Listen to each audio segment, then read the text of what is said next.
2026-27 অর্থবছরের জন্য 3 লাখ কোটি টাকার এডিপি অনুমোদন দিয়েছে জাতীয় অর্থনৈতিক পরিষদ এনইসি। প্রধানমন্ত্রী তারেক রহমানের সভাপতিত্বে অনুষ্ঠিত বৈঠকে এই অনুমোদন দেওয়া হয়।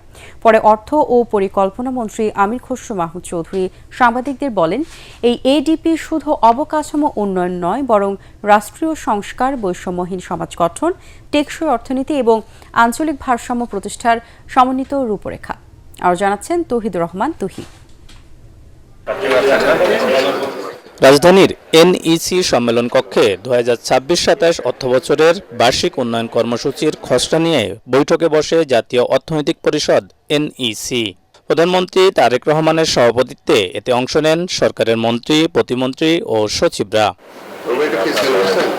এতে আসন্ন অর্থবছরের এডিপি ও আগামী 5 বছরের কৌশলগত আর্থিক পরিকল্পনা কাঠামো নীতিগত অনুমোদন দেওয়া হয়। আমরা একটা ভঙ্গুর অর্থনীতি থেকে সামনের দিকে যাচ্ছে, এটা পুনরুদ্ধার কিভাবে হবে, পুনর্গঠন কৌশলটা কি হবে, এই বিষয়কে মাথায় রেখে এটা একটা পরিকল্পনা হয়েছে।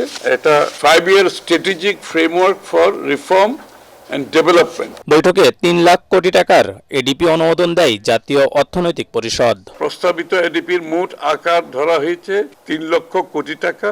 এর মধ্যে জিওবি বাংলাদেশের অর্থায়নে 1,99,000 কোটি টাকা এবং প্রকল্প ঋণ অনুদান 1,10,000 কোটি টাকা। চলমান অর্থ বছরের তুলনায় এটি বড় আকারের উন্নয়ন কর্মসূচি, যা সরকারের বিনিয়োগ বাস্তবায়ন সক্ষমতা বৃদ্ধির ইঙ্গিত দেয়। এ সময় বিদ্যমান বিভিন্ন প্রকল্প নিয়ে কথা বলেন অর্থ পরিকল্পনা মন্ত্রী আমির খসরু মাহমুদ চৌধুরী।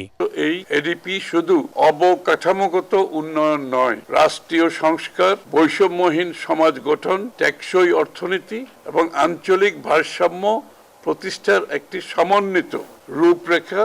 1300 প্রকল্প হাতে ছিল আমাদের বিগত সরকার গুলো থেকে। এখানে দেখা যাচ্ছে অনেকগুলো প্রকল্প আসলে উদ্দেশ্য প্রণোদিত দুর্নীতি অথবা ইনএফিসিয়েন্সি, ওয়েস্টেজ, যেটা জাতীয় অর্থনীতিতে অগ্রাধিকার থাকার কথা ছিল না।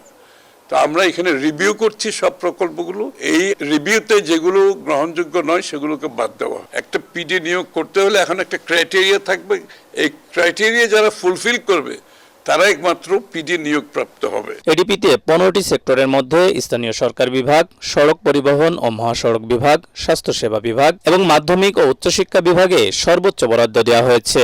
একই সাথে সামাজিক উন্নয়ন সহায়তা খাতে 17,000 কোটি টাকার বিশেষ বরাদ্দ রাখা হয়েছে। প্রকল্প পরিচালক নিয়োগের ক্ষেত্রে বিশেষ নীতিমালা প্রণয়ন ও কারিগরি শিক্ষায় বড় ধরনের বিনিয়োগের পরিকল্পনার কথাও জানান অর্থমন্ত্রী। তৌহিদুর রহমান তুহি, এটিএন বাংলা, ঢাকা।